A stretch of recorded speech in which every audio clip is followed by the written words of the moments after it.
Menjaga kesehatan keluarga salah satunya dimulai dari pemilihan bahan makanan yang baik untuk tubuh. 3, 2, 1. Assalamualaikum. Hai, jumpa lagi dengan Jeng Yu. Hari ini kita akan ngobrolin sedikit mengenai menyiapkan menu makanan yang sehat untuk keluarga kita. Menjadi tantangan tersendiri untuk kita, terutama kaum ibu, untuk mempersiapkan bahan makanan yang bergizi, bernutrisi untuk suami dan anak-anak kita tercinta, sehingga mereka dapat melakukan aktivitasnya dengan baik di sekolah dan di tempat bekerja. Seringkali hal-hal yang kita lakukan secara rutin itu menjadikan kita malah semakin lupa. Kita kadang-kadang blank menentukan besok menunya apa ya, besok anak-anak mau dibawakan bekal apa ya. Dan itu terjadi karena kita sebagai seorang ibu memikirkan banyak hal. Menyiapkan bahan makanan untuk kemudian diolah menjadi makanan yang bergizi dan menggugah selera itu menjadi tantangan tersendiri bagi kita kaum ibu-ibu.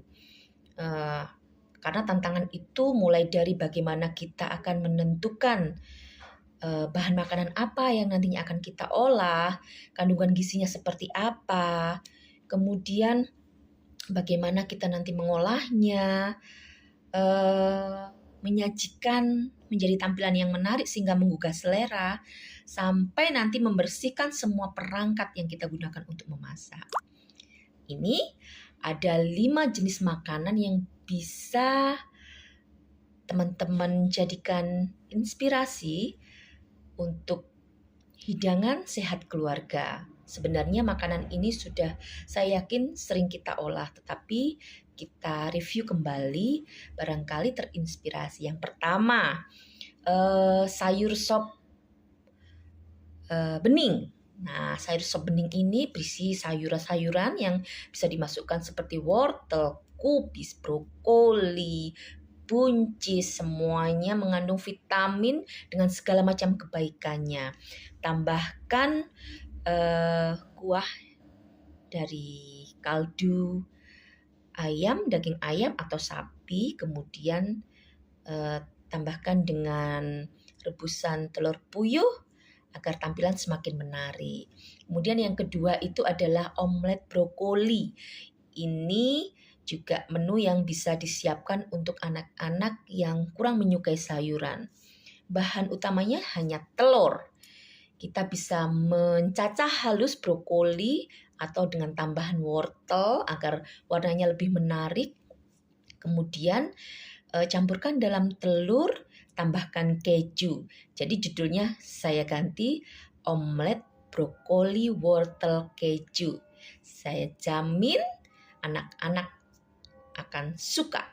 Kemudian menu yang ketiga ada tumis sayur. Macam-macam sayur yang bisa kita tumis.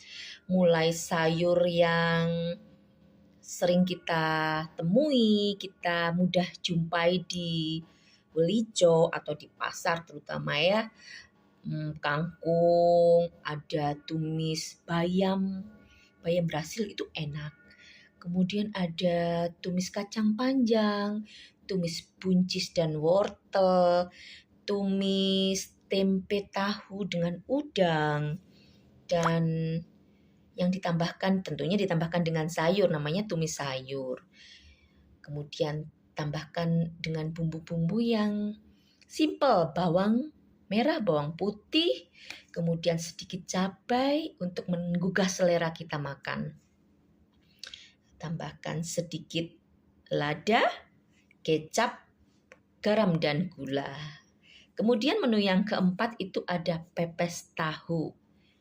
Kalau di tempat teman-teman sekalian sulit mendapatkan daun, kita bisa mencetaknya dalam cetakan-cetakan lucu terutama untuk anak-anak yang balita. Pepes tahu yang berisikan protein nabati dari tahunya, kemudian kita tambahkan telur sebagai protein hewani, tambahkan cacahan wortel dan brokoli. Ini sangat nikmat dengan bentukan yang menarik pasti akan menggugah selera anak-anak kita. Kemudian terakhir adalah sup ikan